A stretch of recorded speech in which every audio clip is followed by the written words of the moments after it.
Hey guys, Gina here. How has your week been? Mine has been hectic, and I've had to stop and remind myself several times to focus on the good, focus on the good, focus on the good. But it's not all been that easy this week, but that's okay. We're about to start a new week, so this week's gonna be much, much better. I just know these things, I guess, sort of. I hope, maybe. Anyway, I wanted to talk today about how you can take a recipe and make it into what you need it to be in. So my favorite food group is Thai food, and I really don't know why, because when I first tried Thai probably 15 years ago, 20 years ago, I did not like it. But I didn't like really any Asian food at all because I did not grow up eating any Asian food at all. And my mom's idea of Mexican food was like canned tamales, which is just nuh-uh. So I didn't like Mexican food either. I learned how to make Mexican food because if you live in Texas, it's just kind of natural. So when I was doing it myself, I learned how to make Mexican food, and that was my favorite food group. But then I was introduced to Thai. And the first time, no, but the second time, I loved it. And it is just my favorite food group. So if I had ever a chance to go out to eat, I would always ask for Thai food. Not Chinese, not Japanese. Sometimes I didn't want sushi because I do like sushi as well. But it was always, can we go to the Thai restaurant? Can we go to the Thai restaurant?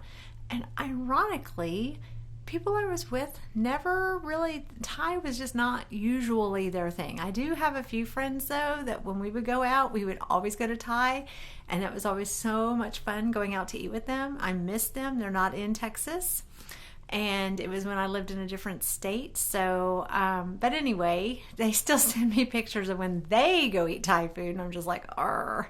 But one of my favorite Thai dishes is what's called, okay, I don't know what they call it because there's like, their actual word for their food, and I don't speak Thai in any way, shape, or form, but the English version of that is green papaya salad. And it's so fresh and tastes so good. There's so many flavors that just come to life in you. And what it has in it is green papaya, which is basically an unripe papaya. And then it has some cherry tomatoes and some green beans and some peanuts. And some places will add a few carrot sticks. Most places don't. And sometimes they'll put a couple of sprouts in there, but a lot of places don't. And then it has like this light salad dressing that has kind of like basically a sweet, sour, hot, I don't know all the senses, but anyway, it's like a mixture of everything. So it just bursts in your mouth when you eat it. And it's so filling because the fiber of the papaya is just, I could gorge myself on that stuff and eat it all the time, like literally never get tired of it. But now that we are no oil, no salt, no sugar, we don't go out and eat Thai food because unfortunately Thai food does have a lot of oil in it, and it also has a lot of sugar in it. Before, it didn't, I would always have a little bit of a headache a lot of times after I'd eat, but it was so worth it because I loved it so much. And there were certain dishes that had less sugar than others, and I would try to focus on those. But I was kind of like, okay, you know what? This is silly. Why can't I just make this myself? It can't be that hard. If somebody else makes it, means I could too, okay? So I Googled it on, or YouTube searched it. Oi.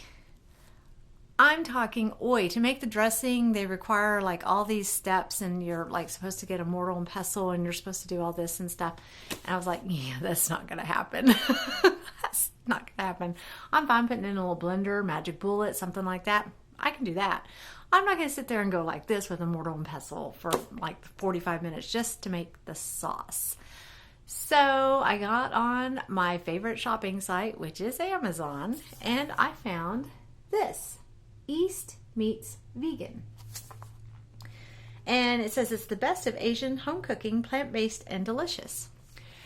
So I thought, you know what? I'm going to get it. I kind of read some reviews and stuff, and I knew it wasn't oil-free, sugar-free, but it is mostly whole food based mostly. There are some ingredients that they use that I'm just like, you're got to be kidding me. But I thought, you know what, I'm going to try it because I can substitute stuff. So one of the things it had is green papaya salad, and it's located on page 71. Now, we just got this cookbook yesterday, and so I literally ran to the store and bought papayas.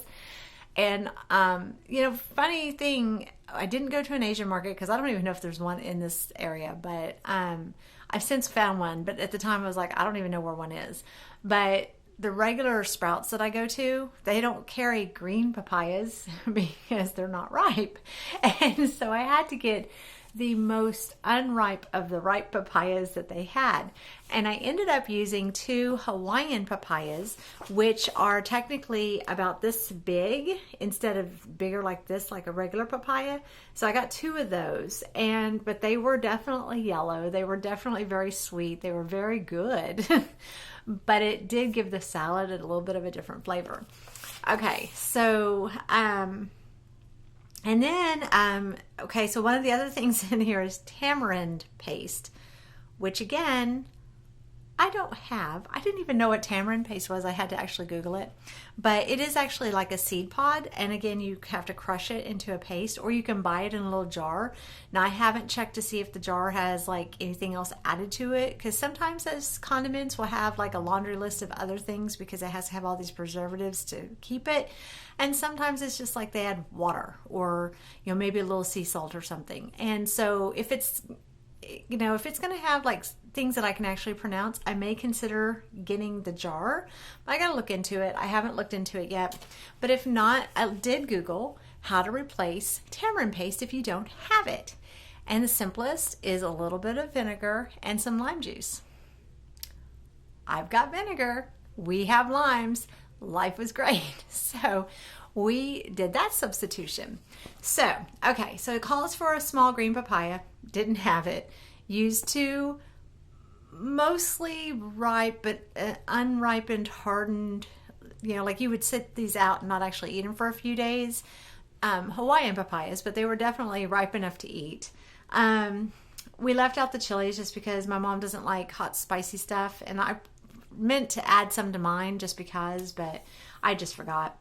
Then it has garlic, and then the tamarind paste, and then it called for grated palm sugar. And I'm like, what is that? And so, of course, because I didn't know what it was, that also meant we didn't have any. So we just used our date syrup. But since then, and I'll get back to that because I've learned a lesson. It's kind of interesting. So then it calls for some crushed roasted peanuts, and I do have some of those on hand. We didn't really crush them. We just, sprinkled them on top. And then we used, it calls for soy sauce, which we use the tamari, which is wheat-free and also low-sodium tamari because of the salt factor. And then cherry tomatoes, which we had. Green beans, which we had. And then peanuts and lime wedges for garnish. I didn't bother with the lime wedges for garnish because we just put the lime juice in the salad anyway instead of the tamarind, so it worked out perfect. But in the directions, of course, these directions are also calling for mortar and pestle as well. And that's not going to happen. So the crushed peanuts were to make the dressing. And so we just used some actual peanut butter that we had, which I think I've shown you before. We used the Smucker's Natural, which is just peanuts and some salt. There is no added oil. There is no added blah, blah, blah. There's no added anything else. It's just peanuts and sea salt. And it actually it says on there less than 1% of sea salt. So it's not that much salt. And so instead of having to grind our own peanuts, which probably would have been a lot more authentic, we just used the little bit of peanut butter that it needed for the dressing. Worked out fine. And then, instead of anything else that needed to be into a paste, we just mixed it into a little food processor. I've got these little mini food processors, like a little magic bullet thing too, and just blended it, and it made this lovely dressing. So everything turned out really good. The salad was amazing. since then I have found, like I said, an Asian market locally that I can go. And I did call them. I said, do you carry green papayas? And they're like, well, yeah, we do. And I was like, okay, great. So next time when we're ready to make this, which will be very soon because I have really been missing green papaya salad, I'm going to go and get the green papaya, so it'll be a little bit more authentic. But one of the other things that I learned about this is that there is actually date sugar, and we use the date syrup. Now, I don't know the date syrup. I'm not exactly sure how they make it. We buy it from Date Lady, and it just contains dates. So I'm not exactly sure how they make it, but according to the almighty internet, which, you know, you can take for what you get there, but date sugar is made from the whole date, dehydrated until it's like rock hard, and then ground up into a fine sugar. Now, they said that because it contains the fiber, it doesn't actually dissolve so much as sugar does, but it works in place of sugar, like in your cakes and things like that. And I was thinking that might be really a better thing to do, because we've been using the date syrup when we make a cake or cookies or anything like that. And I will tell you, it does make things a little more runny, and you do have to cook it for a few more minutes because you're having to kind of accommodate more fluid. So I did learn something. I have since then added some of the Date Lady's date sugar to my Amazon Subscribe and Save, which is a program Amazon has that if you load several things up, I think it's if you get 5 or more, you get 20% off of everything. If you have less than 5, you can get 15% off of things, but it's like a once a month shopping list. And that's where I get things like my trash bags and you know, a lot of the things that we buy and use, like our date syrup and Creo Brew and all that kind of stuff over the month. So I just have it set up on my Subscribe and Save. So I added the date sugar to my Subscribe and Save. I'm super excited to try it, and I think it will make a difference in some of our more baked goods that we have had. But again, I didn't even know what date sugar was, so now I know. Interesting. See, even somebody who's been doing this as long as I have, I had to learn something. It's okay. I'm fine with that. But in the meantime, I'm just trying to tell you that you can take a recipe and you can make it into what you need. Because I didn't add some of this other stuff. I substituted things and I just made it work. And yeah, okay, it wasn't exactly like if I'd gone to the restaurant, because, you know, a golden papaya isn't the same as an unripe papaya, just given on its own. But it was still so good, and it still had the same kind of texture and the taste just exploding in your mouth. And it was so, so delicious. And, you know, when COVID happened last year and nobody could go out to eat for a while, I utilized that. I actually utilized that for my strength. And I know that a lot of people are like, I can't handle this. I can't take this. I gotta, you know, blah, blah, blah. I still haven't been out to a restaurant. Since February of 2020, I have not gone to a restaurant. And I don't know if I ever will, because I can make anything that I'm wanting to eat. I can substitute and make it. See, here's a picture of it. It's really pretty. So, oh, and I did garnish with some basil because, you know, I like fresh basil. But I don't need to go to a restaurant. Now, I'm not saying that that's for everybody. Because one, I don't want the restaurants to go out of business. But it's for me. It is for me. I don't enjoy going out to a restaurant. I don't enjoy feeling icky after I eat because there's unknown ingredients that, even though I asked all the questions and did all the things that I was supposed to do, and I still somehow got something that is just not right for me. And yeah, it means more dishes at home, more cleanup at home, more cooking at home. But if I'm really in that kind of a mode, I'll just use paper plates that time. We don't use paper plates very often, but if I'm really that exhausted, I'll break out the paper plates. That's my treat. That's my going out to eat. You know, and we've already talked about there's many, you can check out my fast food for vegan food. So there's fast foods that you can eat that don't even take anything but a napkin. So apple, anybody?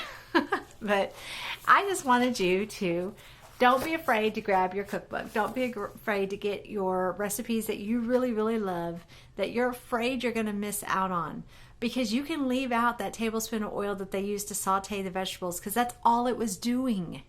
You can change out the sugar because all you're needing is the sweetness. You can change out this ingredient because all you're needing was the liquid, or all you were needing was this, or all it took was that.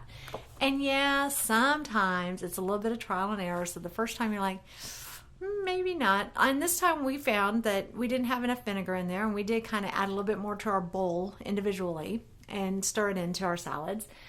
So we're gonna make a note on the recipe that that's what we used as and I'm actually gonna try to find tamarind and paste it up somehow and see if when I make it next time, if that makes a huge difference. It may not be. It may not be something worth keeping an extra ingredient on hand because we've always got limes and we've always got vinegar. So it may not be worth it. It may be okay. I don't know. It may be like the whole big difference. Who knows? But you can't be afraid to try something. And don't be afraid of missing out on it either, because you can still have some amazing food. And my mom and I got a large giggle out of this today because she's like, I don't even remember this dish. But she was eating it. She goes, I think I don't know, but it's really good. I don't care. So that's how we chased our sunset today. And it was fabulous. So again, this is East Meets Vegan. I'll link below so you can have a copy of where I got this. I got it on Amazon, so it'll be an affiliate link below. I'll also link the date sugar and the date syrup so you can have that as a reference as well. And I hope that you have a fabulous week. You know, go chase your sunset, go change a recipe to make it healthy for you, to give you vibrancy and energy. And I hope you have a great week. If you like this video, please like. If you want, you can subscribe. I would like that, because then YouTube will actually start, recommending my videos to other people. And share this video to somebody who is trying to struggle with changing things. They may not be going whole food, plant-based, no oil, no salt, no sugar, but they may be going some other way and they can't eat certain foods and they don't even know how to start with the substitutions. This rule of substituting doesn't just work for this kind of diet. It works in general. So have a great week, and I will see you next week. Go chase your sunset. Bye.